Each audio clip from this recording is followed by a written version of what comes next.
नमस्कार मंडळी, ही आज आपण करणार आहोत मोहरची भाजी.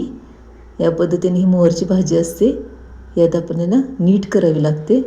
पूर्ण हे देठं असतात त्याची पूर्ण क्लीन करून घ्यायची असतात, काढून घ्यायची आणि एक एक त्याचा जो मणी असतो ते सगळे काढून घ्यायचे आणि निवडून घ्यायचे स्वच्छ.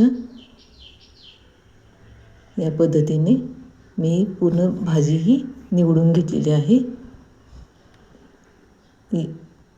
या पद्धतीने मणी असतात ते सेपरेट करून घ्यायचे असतात आणि हे आपल्याला उकडून घ्यायचे आहे. पहिल्यांदा आपण ती स्वच्छ धुवून घेऊया स्वच्छ पाण्याने आणि आपण हे आता भाजी उकडून घ्यायची आहे. उकडताना आपण याच्यामध्ये मीठ आणि मुगाची डाळ घालणार आहोत. मीठ जास्त नाही, अर्धा चमचा मीठ. जास्त वेळ लागत नाही भाजी शिजायला, 10 मिनटं आपल्याला फक्त हे उकडून घ्यायचे आहे आणि याच्यातलं जे पाणी आहे ते काढून घ्यायचं आहे.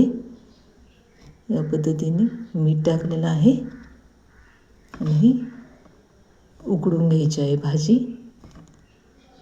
आता ही आपण शिजलेली आहे, 10 मिनटं झालेली आहेत. आता फोडणी करूया आपण. कढईमध्ये तेल घेतलेलं आहे, जिरे, कढीपत्ता. आता कांदे घेतलेले आहेत, मी 2 कांदे घेतलेले आहेत. लसूण मस्त आपल्याला हे गोल्डन ब्राऊन करून घ्यायचं आहे. त्याच्यामध्ये लाल तिखट. ही भाजी झणझणीत छान लागते. लाल तिखट, हळद, जिरेपूड, धनेपूड, जे आपले बेसिक मसाले आहेत ते घालायचे आहेत आणि चांगले हे मस्त फ्राय करून घ्यायचे आहे.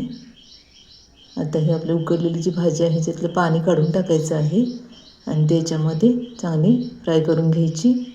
थोडंसं मीठ, आधी आपण उकडताना मीठ घातलेलं आहे ऑलरेडी, त्यामुळे थोडं कमी घालायचं आणि हे याच्यामध्ये थोडंसं पाण्याचा आपण हबका मारायचा आहे जेणेकरून भाजी जास्त कोरडी होऊ नये.